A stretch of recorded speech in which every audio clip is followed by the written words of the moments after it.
కీర్తనలు 124 అధ్యాయం. మనుషులు మన మీదకి లేచినప్పుడు యెహోవా మనకు తోడై ఉండని ఎడల, వారి ఆగ్రహము మన పైన రగులుకొనినప్పుడు యెహోవా మనకు తోడై ఉండని ఎడల, వారు మనలను ప్రాణంతోనే మృంగివేసిందురు. జలములు మనలను ముంచివేసిండును. ప్రవాహము మన ప్రాణముల మీదుగా పొర్లి పారియుండెను. ప్రవాహములై ఘోషించు జలములు మన ప్రాణముల మీదుగా పొర్లి పారియుండును అని ఇశ్రాయేలీయులు అందురుగాక. వారి పండ్లకు మనలను వేటగా అప్పగింపని యెహోవా స్తుతినొందునుగాక. పక్షి తప్పించుకొనినట్లు మన ప్రాణము వేటగాండ్ర ఉరి నుండి తప్పించుకొని ఉన్నది.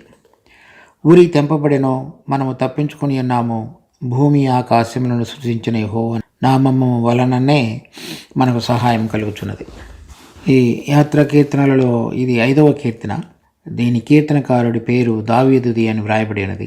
సో దీనిలో దావీదు కలిగినటువంటి కొన్ని అనుభవాలు మనం కీర్తనలు 18వ అధ్యాయంలో, తర్వాత 35వ అధ్యాయంలో, 57వ అధ్యాయంలో చూసినప్పుడు కొన్ని విషయాలు దీని పోలికలో కనపడతాయి. కనుక దావీదు తన జీవితంలో ఏ పరిస్థితుల్లో గుండా వెళ్ళాడో వాటి అనుభవంతో రాసినటువంటి అనేకమైన కీర్తనలు ఇంతకు మునుపు ఉన్నటువంటివి లోని కొన్ని భాగాలు దీనిలో కూడా కనపడుతున్నాయి. ఈ మొదటి 2 వచనాలలో ఉన్నటువంటిది మనుషులు మన మీదకి లేచినప్పుడు, 2వ వచనంలో వారి ఆగ్రహము మన పైన రగులుకొనినప్పుడు, అవి మనుషులు దేవుడిని యథార్థమైన హృదయంతో ప్రేమిస్తూ ఆయనను వెంబడించాలని కోరుతున్నటువంటి ఈ లోకంలో ఉన్న భక్తులు అనేక మంది మనుషుల ద్వారా పొందేటువంటి శ్రమలు, తర్వాత యాతనలను గురించి మనం ఆ 2 వచనాల్లో చూడవచ్చు. తర్వాత 4, 5 వచనాల్లో కనుక చూసినట్లయితే, ఈ జలములు మనలను ముంచివేసినను, ప్రవాహంలై ఘోషించు జలములు, ఈ 2 కూడా వేరైనటువంటి శక్తులు. ఈ దేవుడిని వెంబడిస్తూ ఆయనకు సాక్ష్యంగా జీవించడానికి కోరుతున్నటువంటి అనేక మంది భక్తులను ఈ మనుషుల యొక్క ప్రభావం తోటి ఈ వారిని ముంచివేయటానికి చేసేటువంటి ప్రయత్నాలకు సూచనగా ఈ 2 వచనాలు, 4, 5 వచనాలు ఉన్నాయి. అయితే 3వ వచనంలో యెహోవా మనకు తోడయుండని ఎడల, అది వారు అంటే మనుషుల యొక్క ఆగ్రహము మన భక్తుల మీదకి లేచినప్పుడు యెహోవా వారికి తోడయుండని ఎడల, జలములు మనలను ప్రాణంతోనే మృంగివేసిండ్రు. అంటే మన ప్రాణములు పోయి ఉండేవని చెప్తున్నాడు. తర్వాత ఈ 6వ వచనంలో చూసినప్పుడు, వారి పండ్లకు మనలను వేటగా అప్పగింపని యెహోవా స్తుతినొందునుగాక. ఈ జలములు, తర్వాత ప్రవాహ జలములు, మనుషులు, తర్వాత వారి ఆగ్రహము రగులుకొనినప్పుడు జరిగేటువంటి పరిస్థితులు. 3వ వచనంలో యెహోవా మనకు తోడయుండని ఎడల, వారు మనలను ప్రాణముతోనే మృంగివేసిండ్రు. అది మనుషుల గురించి. 4, 5 వచనాలలో జలములు, ప్రవాహములై ఘోషించు జలములు, వారిని కూడా ఒక వ్యక్తిగా చూస్తూ 6వ వచనంలో వారి పండ్లకు మనలను వేటగా అప్పగింపని యెహోవా స్తుతినొందునుగాక అని చెప్తున్నాడు. మొదటి 2 వచనాల్లో చెప్పబడినటువంటి మనుషుల యొక్క ఆగ్రహము, వారి కోపం ద్వారా మన మీదకి లేచినప్పుడు యెహోవా మనకు కనుక తోడై ఉండగనట్లయితే వారు మనల్ని మృంగివేసి ఉండదు. తర్వాత 4, 5 వచనాల్లో చెప్పబడినటువంటి పరిస్థితుల్లో దేవుడు మనలను వారికి వేటగా అప్పగింపలేదు. తర్వాత ఈ మొదట 1, 2 వచనాల్లో చెప్పబడినటువంటి మనుషులు, వారి ఆగ్రహము, తర్వాత 4, 5 వచనాల్లో చెప్పబడినటువంటి జలములు, ప్రవాహ జలముల యొక్క ఘోషించు జలములు మనలను కప్పివేయటం. ఆ 2 వచనాలను గరించి 7వ వచనంలో ఏ విధంగా తప్పించబడ్డామనేటువంటిది చెప్తున్నాడు. పక్షి తప్పించుకొనినట్లు మన ప్రాణము వేటకాండ్ర ఉరి నుండి తప్పించుకొని అన్నది. ఈ 3వ వచనంలో వారు మన ప్రాణంతోనే మృంగివేసిందరు. 5వ వచనంలో మన ప్రాణముల మీదుగా పొర్లి పారియుండును. 7వ వచనంలో మన ప్రాణము వేటగాండ్ర ఉరి నుండి తప్పించబడి ఉన్నది అని చెప్తున్నాడు. అంటే మనుషులు వారి ప్రాణము తీయచూచున్నారు. ఈ 4, 5 వచనాల్లో చెప్పబడినటువంటివి ఈ ప్రభావమైన శక్తులు కూడా ప్రాణములను తీసివేయ చూస్తున్నారు. కానీ 7వ వచనంలో చూసినప్పుడు ఈ ప్రాణము ఉరి నుండి తప్పించబడి ఉన్నదని చెప్తున్నాడు. రెండవ వచనంలో మొదటి 2 వచనాల్లో చెప్పబడినటువంటిది 4-5 వచనాల్లో చెప్పబడినటువంటి అపాయకరమైనటువంటి స్థితి రెండింటిని కూడా ఒక ఉరితో పోల్చబడింది. అంటే దానిలో నుంచి తప్పించబడటం అనేటువంటిది కష్టం అన్నమాట. కానీ 8వ వచనంలో చెప్తున్నాడు, భూమి ఆకాశములను సృజించిన యెహోవా నామమున వలననే మనకు సహాయం కలుగుతున్నది. ఏ విధంగా మనం తప్పించబడ్డాం అనేటువంటిది 8వ వచనంలో చెప్పబడింది. కనుక ఇప్పుడు కనుక మనం చూస్తే ఈ మనుషులు మన మీదకి లేచినప్పుడు యెహోవా మనకు తోడయుండని ఎడల, వారి ఆగ్రహం మనపైన రగులుకొనినప్పుడు యెహోవా మనకు తోడయుండని ఎడల, అంటే ఇది దావీదును దేవుడు ఇశ్రాయేలుల మీద రాజుగా అభిషేకించిన తరువాత సౌలు అతని యొక్క రాజ్యానికి, అతని సింహాసనానికి ప్రమాదం ఉన్నదనే విషయాన్ని గుర్తెరిగి అతని ప్రాణం తీయటానికి పొంచి రకరకాలైనటువంటి పరిస్థితుల ద్వారా అతన్ని హింస పెట్టాడు, శ్రమ పెట్టాడు. వాటన్నిటిలో కూడా దావీదు దేవుని మీద ఆధారపడ్డాడు. ఆ జరిగినటువంటి అపాయాలు కానీ అతడు వేసినటువంటి ఎత్తుగడలన్నిటిలో కూడా దేవుడు అతడిని చక్కగా కాపాడుతూ వచ్చాడు. సౌలు యొక్క ఆగ్రహమైనప్పటికీ కూడా 3వ వచనంలో చెప్పబడినట్లుగా యెహోవా మనకు తోడయుండని ఎడల వారు మనలను ప్రాణముతోనే మృంగివేసిందురు. కనుక దేవుడు అతనికి తోడుగా ఉండి దావీదు యొక్క ప్రాణాన్ని రక్షించున్నాడు. కీర్తనలు 35వ అధ్యాయం 25వ వచనం, ఆహా మా ఆశ తీరెను అని మనసులో వారు అనుకొనకపోదురుగాక, వాని మృంగివేసితమని వారు చెప్పుకొనక ఎందురుగాక. నా అపాయమును చూచి సంతోషించు వారందరూ అవమానము నొందుదురుగాక, లజ్జపడుదురుగాక. నా మీద అతిశయపడు వారు సిగ్గుపడి అపకీర్తి పాలవుదురుగాక. ఈ విధంగా ఈ కీర్తన 35వ కీర్తన మొదటి సమూయేలు 24వ అధ్యాయంలో సౌలు అతనిని తరుముతూ వచ్చినప్పుడు దావీదు ఏ విధంగా కాపాడబడ్డాడో దానిని గురించి వర్ణించుతూ రాయబడినటువంటి కీర్తన. నువ్వు నన్ను విడుదల కలిగి చేసి ఉండకపోతే వారు మమ్మల్ని ఆ విధంగా మృంగివేసి ఉన్నామని చెప్పుకుంటారని చెప్తున్నాడు. అదేవిధంగా 57వ కీర్తనలో కూడా ఈ కీర్తన కూడా ఈ మొదటి సమూయేలు 24వ అధ్యాయంలో, తర్వాత మొదటి సమూయేలు 26వ అధ్యాయంలో కూడా సౌలు అతన్ని తరుముతున్నటువంటి సమయంలో దావీదు చేసినటువంటి ప్రార్థనలలో దానికి అల్ తషేతు అను రాగం మీద, అనగా నన్ను నాశనం చేయవద్దు అంటూ పాడినటువంటి పాట ఈ 57వ కీర్తన. దానిలో 3వ వచనంలో, ఆయన ఆకాశము నుండి ఆజ్ఞ ఇచ్చి నన్ను రక్షించును, నన్ను మృంగగొరుడు వారు దూషణలు పలుకున్నప్పుడు దేవుడు తన కృపాసత్యములను పంపును. నా ప్రాణము సింహముల మధ్యనున్నది, కోపోద్రేకుల మధ్య నేను పండుకొనుచున్నాను. వారి దంతములు శూలములు, అవి అంబులు, వారి నాలుక వాడిగల కత్తి. ఇక్కడ చెప్పబడినటువంటి ఈ కోపోద్రేకులు, తర్వాత వారి దంతములు శూలములు, అవి అంబులు, వారి నాలుక వాడిగల కత్తి, ఇవన్నీ కూడా అతనితో పాటు ఉన్నటువంటి వారు సౌలును చంపమని దావీదును పురుగొల్పుతున్నవారు.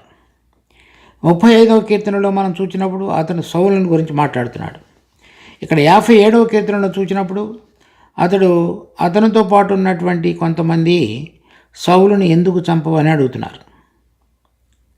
తర్వాత అదేవిధంగా మనం చూసినట్లయితే ఇంకొక చోట ఈ అమాలేకులు వచ్చి వారి దావీదుతో పాటు ఉన్నటువంటి అనేక మందిని దోచుకుని తర్వాత వారి భార్యలను పిల్లలను దాసీలుగా పట్టుకుని తీసుకువెళ్ళిన సందర్భంలో వారు ఇతని మీద దాడి చేసి చంపడానికి చేసిన ప్రయత్నం విషయంలో కూడా ఈ కీర్తనలోని కొన్ని అంశాలు మనం అన్వయించుకోవచ్చు. ఇక్కడ దావీదు సౌలును చంపకుండా సౌలు చేత తరమబడుతున్నప్పటికీ కూడా, లేక అతనితో పాటు ఉన్నటువంటి వ్యక్తులు దావీదు యొక్క దేవుని మీద విశ్వాసం ఉంచినటువంటి ఆ భక్తిని గుర్తించకుండా ఉన్నటువంటి జీవితంలో కూడా అతడు ఏ విధంగా ఉన్నాడో దాని యొక్క వర్ణన ఈ 57వ కీర్తనలో వ్రాయబడింది. అది వర్ణిస్తూ అటువంటి సందర్భంలో గుండా వెళుతున్నటువంటి దావీదు కానీ, తర్వాత ఇశ్రాయేలు ప్రజలు ఏ విధంగా వాళ్ళ యొక్క జీవితాలలో రకరకాలుగా అనేక మంది రాజులు, శత్రువులు వారిని చుట్టుముట్టి వారిని నాశనం చేయటానికి చేసిన ప్రతి ప్రయత్నంలో కూడా ఈ 3వ వచనంలో మనం చదివినట్లుగా యెహోవా మనకు తోడయ్యుండని ఎడల వారు మనలను ప్రాణములతోనే మింగివేసిందురు. అనగా వారు ఈ దేవుని యొక్క రాజ్యాన్ని నాశనం చేయటానికి చుట్టూ ఉన్నటువంటి మోయాబీలు కానీ, అమ్మోనీయులు కానీ, అరబీలు కానీ, ఎదోమీలు కానీ, తర్వాత సిరియనులు కానీ, అషూరీలు కానీ వీరందరూ కూడా వారిని మృంగివేసి ఉండేవాళ్ళు. కానీ అటువంటి సందర్భంలో ఏం చెప్తున్నాడంటే యెహోవా మనకు తోడయ్యుండని ఎడల, అంటే దేవుడు వారికి తోడుగా ఉండి అబ్రహాముతో దేవుడు చేసినటువంటి వాగ్దానం ప్రకారంగా అతని సంతానాన్ని కాపాడుతూ, వారికి ఇచ్చినటువంటి స్వాస్థ్యాన్ని కాపాడుతూ వారిని భద్రపరుస్తూ వచ్చాడు.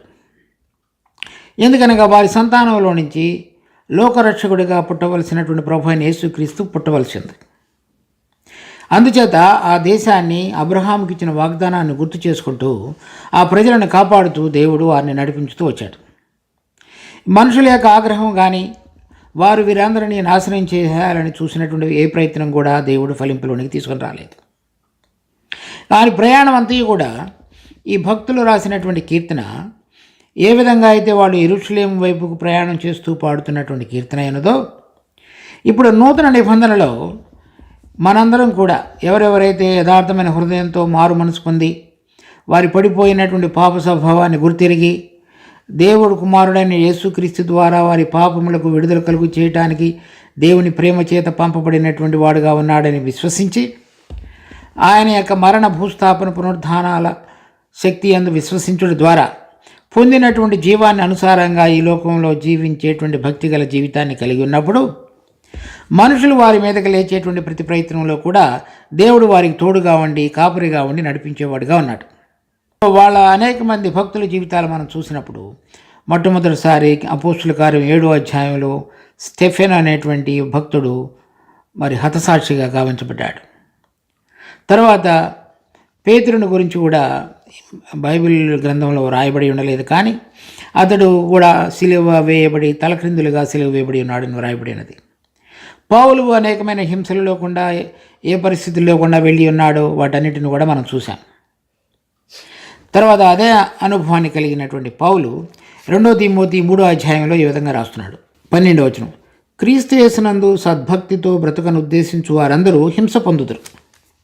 కనుక ఇది ఎవరెవరైతే ఈ లోకంలో ఉంటూ లోక సంబంధులుగా కాక దేవుని సంబంధులుగా జీవించాలని చేసేటువంటి జీవితం కలిగిన వారందరూ కూడా ఈ హింసను పొందేటువంటి విధంగా వాడి జీవితం ఉంటుంది. కానీ ఆ పరిస్థితులన్నింటిలో కూడా దేవుడు వారికి తోడుగా ఉండి నడిపించేటువంటి వాడిగా, నాయకుడిగా మనకున్నాడు. చూడండి తర్వాత హెబ్రీ పత్రిక 5వ అధ్యాయం 9-10 వచనాలు. మరియు ఆయన సంపూర్ణ సిద్ధి పొందిన వాడై మెల్కీసెదెకు యొక్క క్రమములో చేరిన ప్రధాన యాజకుడైన దేవుని చేత పిలువబడి తనకు విధేయులైన వారికందరికీ నిత్యరక్షణకు కారకుడాయన. కనుక ఆయన మనకు తోడయ్యండి ఈ మనుషుల యొక్క ఆగ్రహము కానీ, మన భక్తిగా జీవించే జీవితంలో ఏదైనా పరిస్థితులు మన ప్రాణముల మీదకు వచ్చినప్పుడు ఆయన మనకు రక్షకుడిగా ఉండి మనల్ని విడిపించేటువంటి శక్తిమంతుడైన దేవుడిగా మనకున్నాడు. తర్వాత కూడా చూస్తే మన ప్రభు విషయంలో కూడా యోహాను సువార్త 7వ అధ్యాయం 7వ వచనం, లోకము మిమ్మల్ని ద్వేషింపనేరదు, కానీ దాని క్రియలు చెడ్డవని నేను దానిని గూర్చి సాక్ష్యం ఇచ్చుచున్నాను కనుక అది నన్ను ద్వేషించుచున్నది. కనుక ఎవరైనా సరే దేవుడు ఏర్పరచుకున్నటువంటి బిడ్డలు లోకము నుంచి ప్రత్యేకపరచబడి యథార్థమైన హృదయంతో దేవుని వైపు చూస్తూ ఆ నిత్య జీవం ద్వారా ఈ లోకంలో జీవించుతున్న సందర్భంలో లోకము మనల్ని ద్వేషించేదిగా ఉన్నది. తర్వాత 16వ అధ్యాయంలో మొదటి 2 వచనాలు, మీరు అభ్యంతర పడకుండా వలనని ఈ మాటలు మీతో చెబుతున్నాను. వారు మిమ్మల్ని సమాజ మందిరంలో నుండి వెలివేయుదురు, మిమ్మల్ని చంపి ప్రతివాడు తాను దేవునికి సేవ చేయుచున్నానని అనుకోని కాలము వచ్చుచున్నది. వారు తండ్రిని నన్ను తెలుసుకొనలేదు కనుక వారు ఇలాగూ చేయుదురు. తర్వాత అటువంటి విధమైనటువంటి పరిస్థితుల్లో కూడా మనం వెళుతున్నప్పుడు ప్రభు మనకిచ్చేటువంటి వాగ్దానం ఏదైతే కీర్తన ఇప్పుడు మనం చదువుతున్న దాంట్లో 3వ వచనంలో చదువుతున్నామో అది యోహాను సువార్త 10వ అధ్యాయంలో ఉంది. 28వ వచనం, నేను వాటికి నిత్య జీవం ఇచ్చుచున్నాను కనుక అవి ఎన్నటిని నశింపవు, ఎవడనో వాటిని నా చేతిలో నుండి అపహరింపడు. వాటిని నాకిచ్చిన నా తండ్రి అందరికంటే గొప్పవాడు కనుక నా తండ్రి చేతిలో నుండి ఎవడను వాటిని అపహరింపలేడు. కనుక ఇక్కడ మనం చదివినటువంటి కీర్తన 124వ వచనంలో కూడా యెహోవా మనకు తోడయ్యుండని ఎడల వారు మనలను ప్రాణముతోనే మింగివేసిందురు. కనుక మన ప్రాణములకు ఆయన సంపూర్ణమైనటువంటి భద్రత ఇవ్వగలిగేటట్లుగా వాగ్దానం అనుగ్రహించున్నాడు. కనుక వాళ్ళకు కలిగినటువంటి ప్రతి పరిస్థితిలో కూడా దేవుడు వారికి తోడుగా ఉండి నడిపించబడినటువంటి విధానం మనం దావీదు జీవితంలో, మిగిలినటువంటి అనేక మంది భక్తుల జీవితాల్లో ఏ విధంగా చూడగలిగామో అదే విధమైనటువంటి వాగ్దానాన్ని దేవుడు మనకు అనుగ్రహిస్తున్నాడు. దాని అనుభవంలో మనం జీవించడం అనేటువంటిది మన జీవితంలో కలిగేటువంటి శ్రమ, దుఃఖము, అది మనం భక్తిగా జీవించటాన్ని వలన వచ్చినటువంటి విషయాలు. మనం మన యొక్క అజాగ్రత్త వలన కానీ, మన సొంత దురాశల వలన కానీ, మన శరీరం యొక్క కోరికల వలన కానీ మనం పడినటువంటి ఇబ్బందులను గురించి కాదు ఇక్కడ మాట్లాడుతున్నది. అది భక్తిగా మనం జీవించడానికి కలిగేటువంటి ప్రయత్నంలో, నేను వారి క్రియలు చెడ్డమని సాక్ష్యం ఇచ్చుచున్నాను కనుక వారు నన్ను ద్వేషించుతున్నారు. ఏ విధంగా అయితే బాప్తిస్మతు యోహాను ఏ విధంగా హత్య చేయబడ్డాడు. తర్వాత 4వ వచనంలో మనం చూస్తే, జలములు మనలను ముంచివేసిండును, ప్రవాహము మన ప్రాణముల మీదుగా పొర్లి పారియుండును, ప్రవాహములై ఘోషించు జలములు మన ప్రాణముల మీదుగా పొర్లి పారియుండును అని ఇశ్రాయేలీయులు అందరుగాక. ఈ జలములు, ప్రవాహములై ఘోషించు జలములు, ఈ రెండు కూడా ఒక ప్రభావవంతమైనటువంటి శక్తికి సూచనగా ఉన్నాయి. చూడండి, కీర్తనలు 18వ అధ్యాయం 15వ వచనం నుంచి, యెహోవా నీ నాసికారంధ్రముల ఊపిరిని నీవు వడిగా విడువగా నీ గద్దింపునకు ప్రవాహముల అడుగు భాగములు కనబడెను, భూమి పునాదులు బయలుపడెను. ఉన్నత స్థలము నుండి చెయ్యి చాపి ఆయన నన్ను పట్టుకొనెను, నన్ను పట్టుకొని మహాజల రాశులలో నుండి తీసెను. బలవంతులకు పగవారు, నన్ను ద్వేషించువారు నాకంటే బలిష్ఠులైండగా వారి వశము నుండి ఆయన నన్ను రక్షించెను. ఆపత్కాలమందు వారు నా మీదకి రాగా యెహోవా నన్ను ఆదుకొనెను. ఇక్కడ మొట్టమొదట 15, 16 వచనాలలో ఇక్కడ జల ప్రవాహములు ఆయనను ముంచివేయటానికి చేస్తున్న ప్రయత్నంగా వర్ణించాడు. తర్వాత 17వ వచనంలో చూసినప్పుడు ఆ జల ప్రవాహములు బలవంతులకు పగవారు, నన్ను ద్వేషించువారు. ఈ శత్రువులుగా ఉండి ద్వేషించేటువంటి మనుషుల యొక్క ప్రభావాన్ని ఘోషించు ప్రవాహ జలములని చెప్పబడుతున్నది 124వ కీర్తనలో. అంటే ఇది మనుషుల యొక్క ప్రభావం కంటే మనలను ముంచివేయటానికి శక్తి కలిగినటువంటి ప్రభావవంతమైన శక్తి అని అర్థం. యోబు గ్రంథం 26వ అధ్యాయం 5వ వచనం, జలముల క్రిందను వాటి నివాసుల క్రిందను ఉండు ప్రేతలు విలవిలలాడుదురు. ఇక్కడ ఈ జలముల క్రింద అనేటువంటిది మనం చూసినట్లయితే 6వ వచనంలో కూడా, ఆయన దృష్టికి పాతాళము తెరవబడి ఉన్నది, నాశన కూపము బట్టబయలుగా ఉన్నది. ఈ జలముల క్రింద ఉన్నటువంటి నివాసులు అంటే ఎవరెవరైతే ఆ జలముల క్రింద ఉండేటువంటి లోకములో అధికారిగా ఉన్నటువంటి వ్యక్తి అనేక మందిని ముంచి లాగటానికి ప్రయత్నం చేస్తున్నాడు.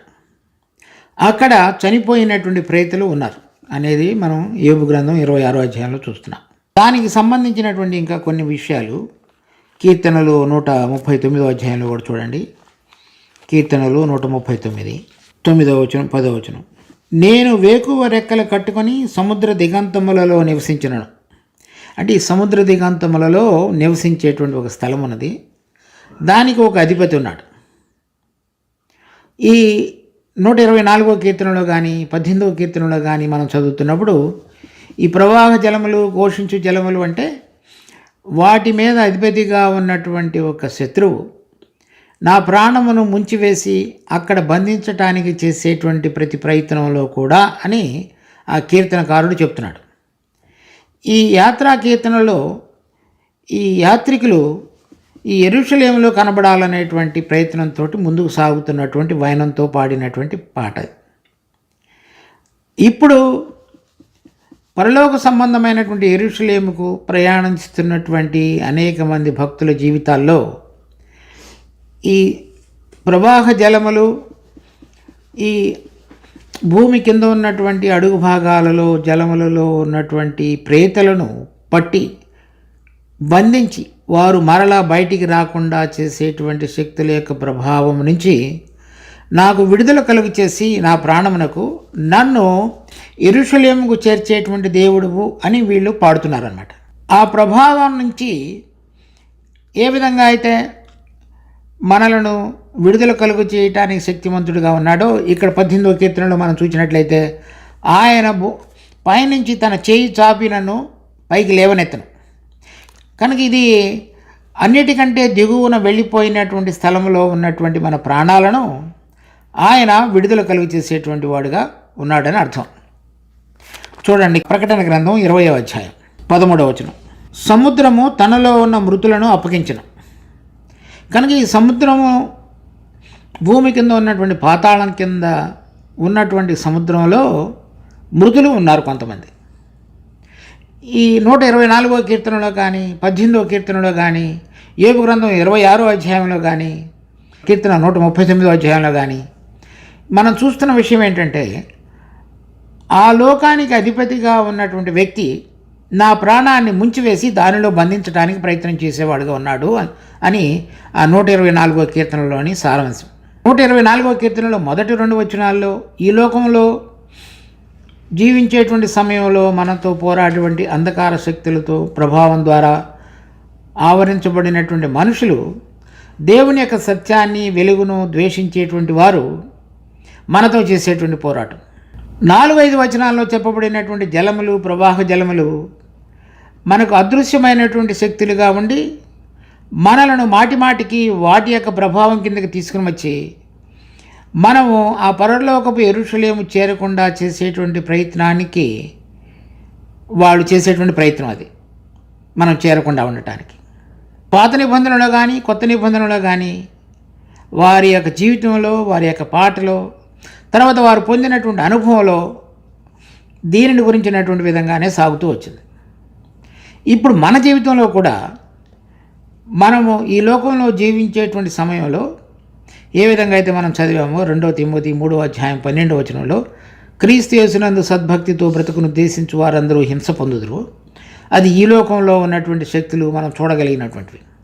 తర్వాత వారి వెనక ఉన్నటువంటి అనేక దుష్ట శక్తుల యొక్క ప్రభావం చేత ఆవరించబడినటువంటి మనుషులు మనలను ఆ ప్రవాహ జలముల ద్వారా బంధించబడినటువంటి స్థితిలోనికి తీసుకుని వచ్చి మనము ఏమాత్రం కూడా దేవునికి ఇష్టకరమైనటువంటి జీవితాన్ని జీవించకుండా మనలను బంధించి మన ప్రాణములతో మృంగివేయటానికి చేసేటువంటి ప్రయత్నాలకు సూచనలుగా ఉన్నాయి. వాటిని గురించి ఆ కీర్తనకారుడు తర్వాత ఎవరెవరైతే ఈ యాత్రా మార్గంలో పరలోకపు యెరూషలేములో కనబడటానికి జీవిస్తున్న వారుగా ఉన్నారో, ఏ విధంగా పౌలు చెప్పినాడు, నేను నా యాత్రను ముగించితిని, నా పరుగు కడముట్టించితిని, నాకు జీవ కిరీటము సిద్ధపరచబడి ఉన్నది. అదేవిధంగా ఆయన యొక్క రాకడను అపేక్షించు వారందరికీ కూడా ఉన్నది. కనుక ఈ పరలోకపు దృష్టి కలిగి ఇప్పటి కాలంలో మనుషుల ఎదుట కానీ మనకు అదృశ్యంగా కనబడుతున్నటువంటి అనేక మంది శక్తుల యొక్క ప్రభావం ద్వారా కానీ బోధించబడకుండా ఉండగలిగేటువంటి విధంగా వీరు గెలిచినటువంటి వారు పాడుతున్నటువంటి పాట అది. ఇప్పుడు మనం చూడండి, కీర్తన 124వ అధ్యాయంలో 6వ వచనం. వారి పండ్లకు మనలను వేటగా అప్పగింపని యెహోవా స్తుతినందును గాక. అంటే వీళ్ళు ఆ మనుషులు మనలను ప్రాణంతోనే తినివేసి ఉండేవాళ్ళు, కానీ దేవుడు అలా వాళ్ళ చేతులకి మనం అప్పగించబడి వారు మనలను మృంగివేసేటువంటిది కొరుకుకొని తినేటువంటి సందర్భం వచ్చినప్పుడు ఆయన మనల్ని విడుదల కలుగు చేసి ఉన్నాడని చెప్తున్నాడు. తర్వాత 7వ వచనంలో పక్షి తప్పించుకునేటట్టు మన ప్రాణం వేటగా ఉరి నుండి తప్పించబడినాడు. 7వ వచనంలో చెప్పబడినటువంటిది మనుషులు ఏదైతే ప్రమాదకరమైన స్థితిలోనికి మనల్ని నెట్టి మనల్ని ద్వేషించి మనను హింసలోనికి తీసుకుని రావడానికి చేసే ప్రయత్నాలలో ఇక్కడున్నటువంటి అనేక మంది మనలను వారి యొక్క ప్రభావం నుంచి మనకు విడుదల కలుగు చేసేటువంటి దానికి గుర్తుగా ఉంది. 7వ వచనంలో ఈ పక్షి తెలియకుండా ఒక వలను చూడకుండా ఇరుక్కొని పోయినటువంటి స్థితిలో, ప్రమాదకరమైన స్థితిలో ఉన్నప్పుడు ఉరి తెంపబడుతుంది, పక్షి ఎగిరిపోతుంది అనేటువంటిదిగా 7వ వచనంలో చెప్పబడింది. అంటే మనుషులు మనకు కలుగు చేసినటువంటి హింసలో కానీ, తర్వాత అపవాది దానికి సంబంధించినటువంటి శక్తుల ప్రభావం ద్వారా మనం పట్టబడ్డాము అనేటువంటి స్థితిలోనికి తీసుకుని రాబడినప్పుడు కానీ, ఆయన మనకు కనబడుతున్నటువంటి శత్రువుల విషయంలో కూడా విడుదల కలుగు చేయుటకు సామర్థ్యం కలిగిన వాడుగా ఉన్నాడు. తర్వాత మనకు తెలియకుండా మనం ఇరుక్కొని పోయగలిగినటువంటి ప్రమాదకరమైన స్థితిలో నుంచి కూడా ఆయన మనకు విడుదల కలుగు చేయుటకు సామర్థ్యం కలిగిన వాడుగా ఉన్నాడు. అదే మనం హెబ్రీ పత్రిక 5వ అధ్యాయంలో చదివాం. ఆయన తన యందు విశ్వాసం ఉంచు వారిని రక్షించుటకు సామర్థ్యం కలిగిన వాడుగా ఉన్నాడు. ఎందుకనగా ఆయన మన ప్రభు అయిన యేసుక్రీస్తు మన రక్షకుడు. మనం వెళ్ళినటువంటి మార్గములలో మనకంటే ముందుగా వెళ్ళిన వాడుగా ఉన్నాడు కనుక ఆయన వీటన్నిటిని చూసి మన యొక్క బలహీనతలన్నిటిలో సహాయం చేసి మన కలిగబోయేటువంటి అపాయకరమైన పరిస్థితులన్నిటిలో కూడా మనకు విడుదల కలుగు చేయటకు సామర్థ్యం కలిగిన దేవుడిగా ఉన్నాడు. ఇక్కడ మనం చూస్తున్నటువంటి విషయం ఏంటంటే, ఆ ఉరి తెంపబడిను, పక్షి ఎగిరిపోయింది. అంటే ఏదైతే శత్రువు ఊహించలేదో అటువంటిది జరిగి పక్షి ఇప్పుడు ఎగిరిపోయినట్లుగా చేశాడు, విడుదల పొందగలిగేటట్లుగా. ఈ అపవాది మొట్టమొదటిసారి మనుషుడు పాపం చేసినప్పుడు అతడు ఆదాముకి కలిగినటువంటి అధికారాన్ని ఈ లోక సంబంధంగా పొందటం మాత్రమే కాకుండా, ఆదాము నుంచి పుట్టిన మనందరం కూడా పాపము ద్వారా మరణము అందరి మీద ఏలగలిగేటట్లుగా జరిగింది. ఈ లోకంలో దేవుడు మనకు అనుగ్రహించినటువంటి అధికారాన్ని పోగొట్టుకున్నట్టు మాత్రమే కాకుండా మన ప్రాణములన్నీ కూడా మరణం అనేటువంటి అధికారం కిందకు రాబడ్డాయి.